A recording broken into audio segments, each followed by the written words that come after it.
يا صباح الفل يا سكريتا قلبي، او مساء الخير على حسب ما انتي ما بتشوفي الفيديو. عاملين ايه يا سكريتا؟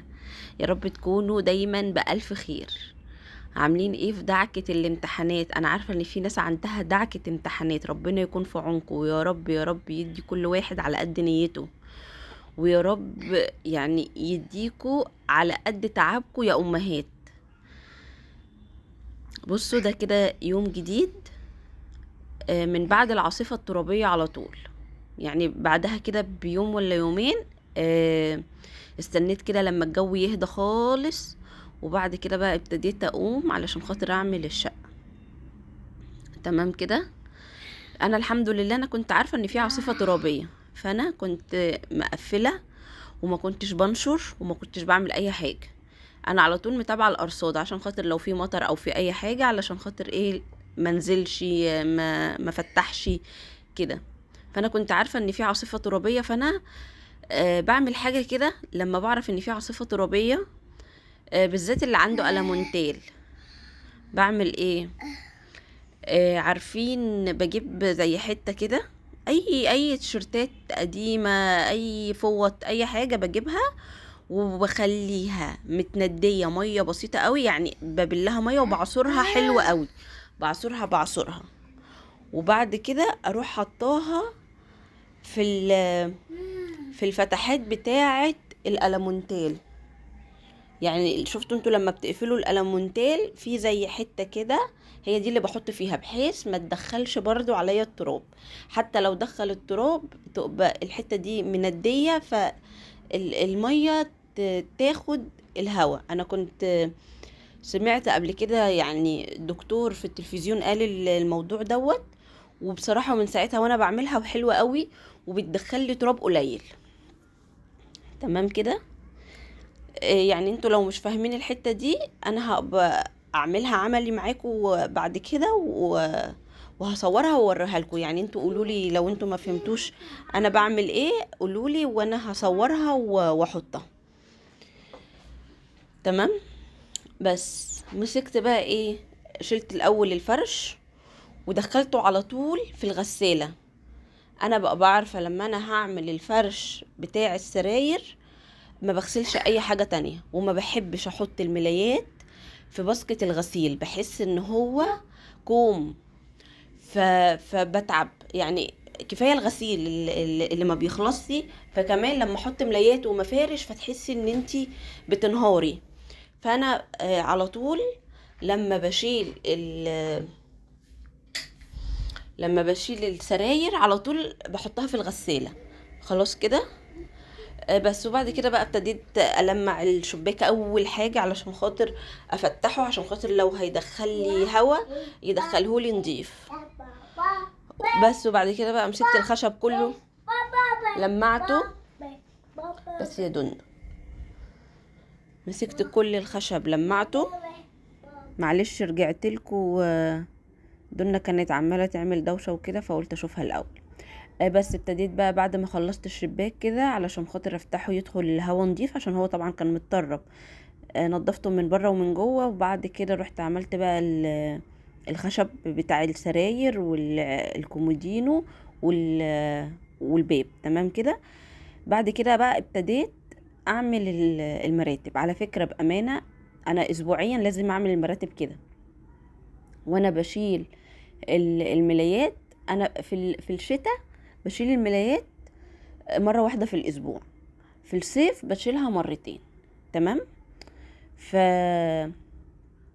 فانا بحب لما بشيل الملايات بحط شوية اوكسي كده في شوية مية. والليفة دي كانت انا كنت شارياها مخصوص، دي مش بتاعت حد، يعني دي اللي هي بتاعت الاطفال اللي هي بتاعت الصيدلية، فانا شارياها مخصوص للمراتب. فبغسلها وبنشرها وبخليها زي الفل، وبخليها للمرتبة. تمام. بمسح كده المرتبة مسحة بسيطة علشان خاطر حاجة اتدلقت كده، حاجة اتدلقت كده. فايه وبصراحة برضو علشان خاطر برضو التراب، فانا بحس لما بعملها كده باوكسي بامانه انا بحس ان هي نظيفه جدا. انا متعوده اعملها كده على طول. تمام. بس وبعد كده بقى ايه، مسكت كل الحيطان، حطيت اسمه ايه ده، حطيت حطيت ايه كلور، وحطيت صابون، وحطيت معطر. وبعد كده ايه ابتديت آه اعمل كل الحيطان. بصراحة انا عايزة اقول لكم الموب دي انا قلت لكم قبل كده وهفضل يعني اقول عليها على طول، الموب دي بتسهل عليا تلميع الحيطان بطريقة فظيعة بجد. وانا عندي قماشة للحيطة وقماشة للأرض، يعني مخلية الغيار بتاع الحيطة لوحده ومخلية غيار الأرض لوحده. تمام كده.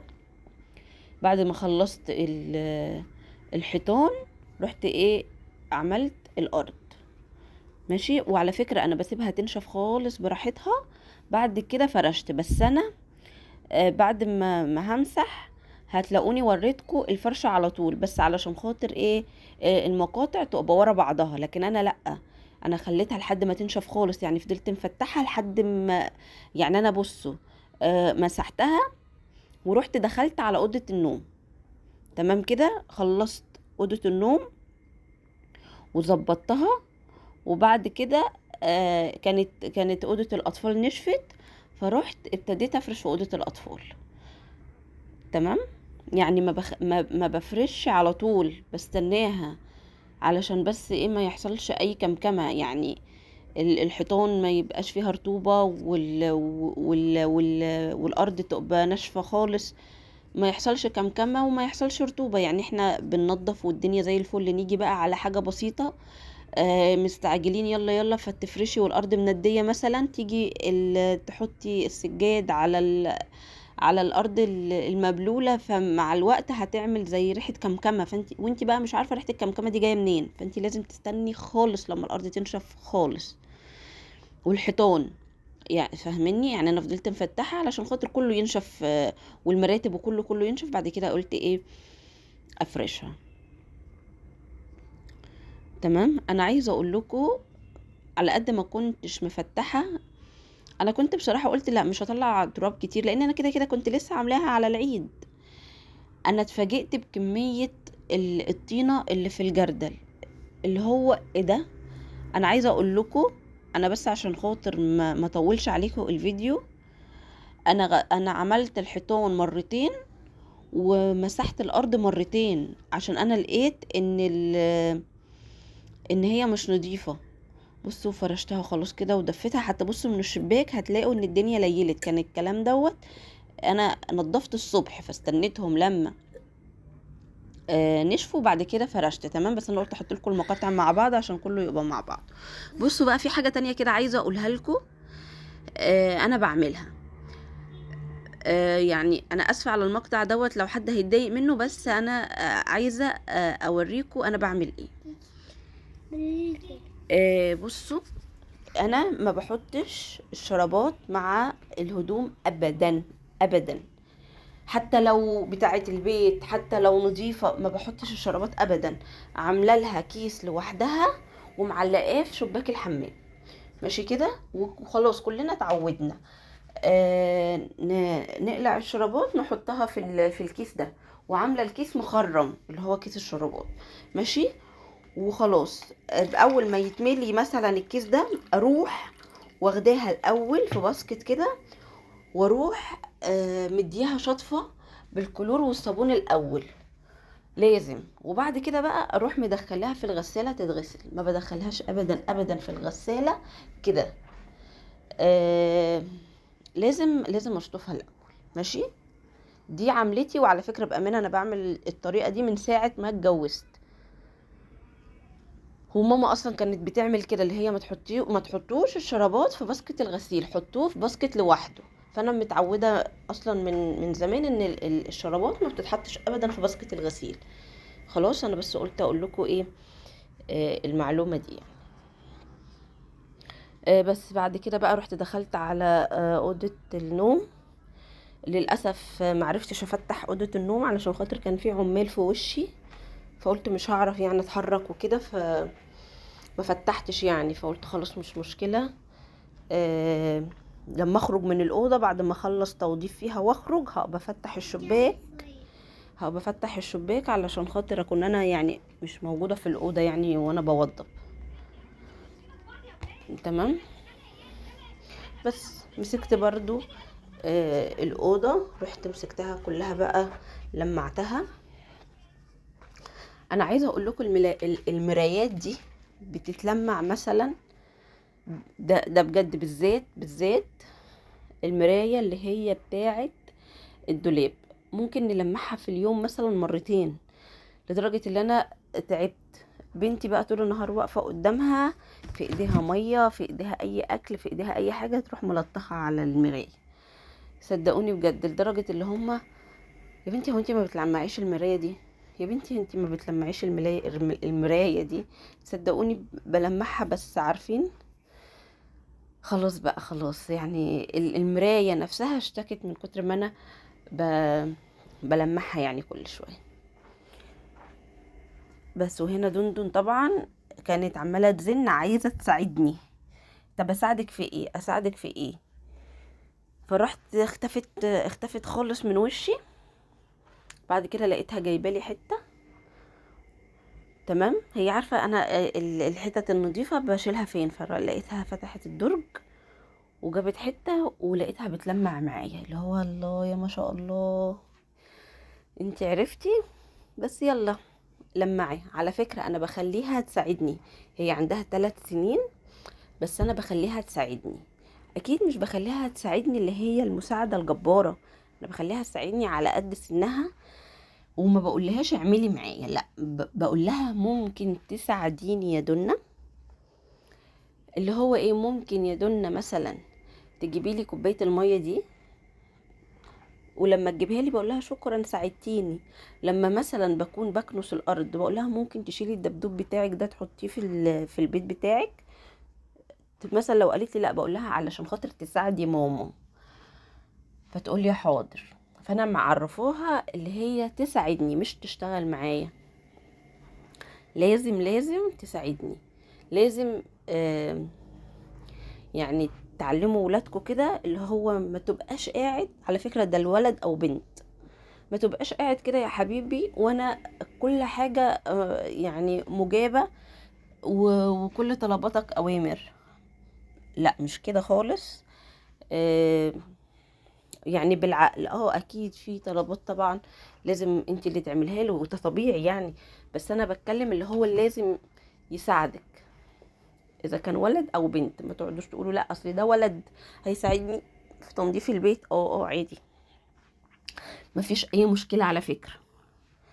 تمام. بس هنا بقى ايه، لمعت الخشب كله بحتة قماشة كده، بعصرها خالص مندية كده، فيها شوية صابون، وخلاص وكده بدعكه. وما تنسوش اللوند، يعني اللوند دي من الحاجات المهمة على فكرة. في ناس بتقعد تنساها، وبتلاقيها لمت تراب كتير، وتقولي هي الأوضة مظلمة ليه؟ طب ما لو لمعتيها هتنور معاكي. تمام. انا بامانه دي كده يعتبر العمله الاسبوعيه بتاعتي.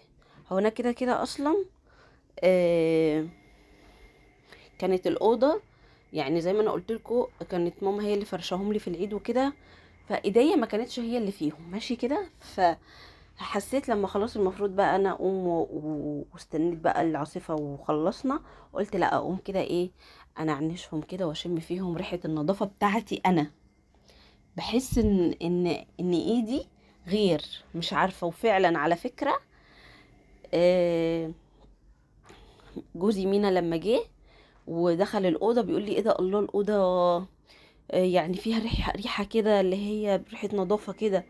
رحت قلت له عشان انا عملتها، هي مش باينه الريحه. لي لا باينه، ما هي ريحتها وفيها راحه نفسيه. معرفش، يمكن علشان خلاص خدنا على ايدي انا، تنظيفي انا، فاهمني. هو كل بني ادم كده على فكره. انت مهما تجيبي حد او حد يساعدك في حاجه، طبعا كتر خير اللي يساعد اكيد، بس انا بتكلم لما انت تعملي حاجتك بنفسك بايدك مختلفه خالص. بس هنا بقى كنت كنست السجاد كنسه حلوه كده محترمه. بعد كده شلته. بعد كده رحت ايه، مسحت. نعم.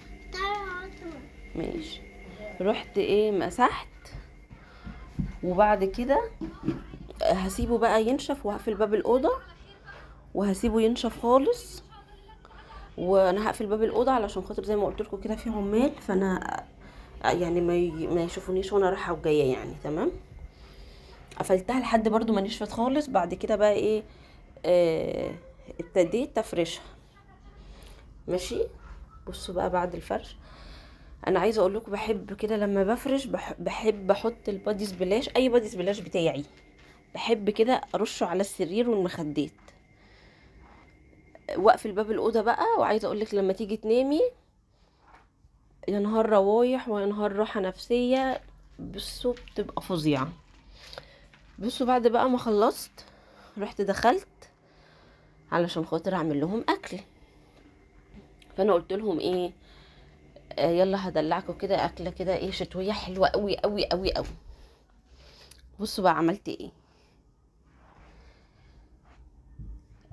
قطعت بصلايه كبيره، قطعت بصلايه كبيره وعليها واحده زبده برضو كبيره، وسبتها يعني تدبل قوي قوي، اكتر من اللي هي بتاعه العصاق بتاعه المكرونه. تمام. يعني انا عايزاها تبقى كده، اللي هي دبلانه قوي، فيها زي لون كده. ماشي. بس وبعد كده رحت حطيت اللحمه المفرومه. اللحمه المفرومه دي نص كيلو. ماشي كده. حطيت بصلتين كبار. تمام. وسبتها بقى لحد ما خلاص كده اللحمه دبت خالص معايا وودت اللون بتاع السوا. بعد كده بقى حطيت ايه، حطيت ملح وفلفل، وحطيت قرفه. تمام. ايوه قرفه. وعلى قد حبك للقرفه كتري منها، لان الوصفه دي عايزه القرفه. ماشي. وعايزه اقول لكم جربوها بطريقتي، عايزه اقول لكم حلوه حلاوه بامانه بامانه بامانه هتدمنوها. وبعد كده بقى بحط شويه صويا صوص، يعني مثلا معلقه كبيره. تمام. وبحط برضو معلقه كبيره، لا معلقتين كبار كاتشب. خلاص. يبقى ملح وفلفل وقرفة ومعلقة صويا صوص كبيرة ومعلقتين كاتشب كبار. تمام كده. وبفضل بقى اقلبها كويس قوي واخليهم بس ياخدوا غلوة مع بعض. واول ما احس ان خلاص اللحمة استوت معايا وزي الفل، خلاص بروح ايه بقى رفعاها على النار. هبتدي بقى اعمل المكون اللي بعده. بجيب كوبايتين دقيق. بصوا المج ده طالما هتستعملي مج يبقى هو دوت اللي تستعمليه في كله. تمام. هنا استعملت كوبايتين دقيق بالظبط، ونخلتهم حلو قوي قوي بالمصفى، لازم الخطوة دي. وبعد كده حطيت كوباية لبن، وحطيت كوباية مية. ماشي. وبعد كده حطيت بيضتين. ده كده المقدار المظبوط لعجينة الكريب او الكانالوني. ماشي. ورشة ملح ورشة سكر. هو على فكرة الكانالوني هو ال الكريب، بس في ناس ما بتحطش مية، بتستبدل الكوبايتين بلبن. بس انا بحسها تقيلة، بحس ان المية بتخلي العجينة هشة وحلوة. وبفضل بقى ايه اعملها جامد جامد كده لحد ما كلها تبقى حلوة كده معايا، وتفضلي ترجي كده فيها لحد ما كله يتناجس مع بعضه. خلاص. بس بعد كده بقى بجيب، بصوا هنا بوريكم العجينه. انا ما يعني ولا صفيتها بعد ما عملتها ولا اي حاجه، هي انا لما رجيتها فهي مش محتاجه. بعد كده بقى بجيب طاسه اللي هي صغيره، انتي على حسب عايزاها قد ايه. انا عايزاها في الطاسه صغيره، انا عايزه حجم العيش يبقى صغير. تمام. بس بجيب كبشه واحده بس. وبس الاول الطاسه دي تبقى سخنه، وبلحسها كده، بلحسها بس زيت بالفرشه. وبعد كده بحط الكبشة واروح اقعد اميل يمين شمال كده لحد ما تعمل زي دورية، واستنى واتقل عليها خالص خالص خالص لحد ما من فوق تحسيها اللي هي قربت تستوي، تروحي قلبها على الناحية التانية. وهنا انا عايزة العيش مستوي قوي، تمام؟ يعني سويه على قد ما تقدري بس مش تحرقي، يعني يبقى مستوي اكتر، يعني تتكي عليه اكتر من سوية الكريب بشوية. خلاص، لان انت الكريب بعد ما بتحشيه بترجعيه تاني تحمصيه، دوت لا مش هنعمل كده. فعشان كده ده حمصيه شوية. خلاص يعني دوت انا اتحمص معايا. الكمية دي عملت معايا قد ايه؟ عيش من الطاسة الصغيرة عملت معايا 12 رغيف، تمام كده. بعد بقى ما خلصت رحت عملت بشاميل. انا البشاميل اللي عملته معاكم قبل كده معلقتين سمنة، معلقتين زيت والتوابل بتاعتي، وبرده بحط شوية قرفة، تمام كده. وهنا بقى هحشي الكريب لحمة مفرومة وشوية موتزاريلا. الحشوات دي بتاعتك ممكن تعمليها بالبسطرمة، وممكن تعمليها بالسوسيس، وممكن تعمليها بالفراخ، يعني دي تشكيلتك براحتك. وكمان على فكرة ممكن كمان تحطي خضار، يعني ممكن تحطي زيتون، ممكن تحطي فلفل، بصي وتحطي طماطم، المتاح عندك عادي جدا تعمليه. ممكن على فكرة تعمليه بجبن بس، انا في مرة عملتها بجبن بس كانت حلوة قوي، تمام. بس انا بوريكي واحده ما قفلتهاش، واحده قفلتها عادي. ممكن واحده تقفليها وممكن تخليهم كلهم مقفولين، وممكن ما تقفلهمش، يعني ما بيفرقوش قوي. خلاص كده. بس اهم حاجه تحشي على الناحيه اللي هي الناعمه، مش الناحيه اللي هي مبقلله دي، اللي هي فاهمين، اللي هي اول ناحيه عملتي عليها هي ديت اللي تحشي عليها، يعني اول ناحيه بتاعه الكريب هي دي اللي تحشي عليها، تمام كده. بس وهنا بقى ايه، كنت حشيت كل الكميه، وهبتدي بقى ايه، حطيت غرقتها بشاميل، تمام كده. انا قصده اللي انا اغرقها بشاميل، وقصده ان البشاميل ما يكونش تقيل قوي. انا عايزه وانا بغرفها تبقى اكنها بالكريمه، بس انا قلت ادخلها بس الفرن تشمع شويه، تمام. خلاص فاهمين قصدي، يعني عارفين اكني مثلا حطيت العيش وانا حطيت عليه صوص ابيض، بس انا قلت لا احطها في الصينيه واحطها في الفرن. خلاص كده. بس وبعد كده رحت رشيت على الوش جبنه موتزاريلا، وبعد كده هدخلها الفرن براحتها، بس برضو هطلعها قبل، يعني مش هحطها قوي زي المكرونه البشاميل، تمام. يا دوبك بس تاخد لون وخلاص. وكده يكون الفيديو بتاعنا خلص، ويا رب يكون عجبكم، واشوفكم في فيديو جديد.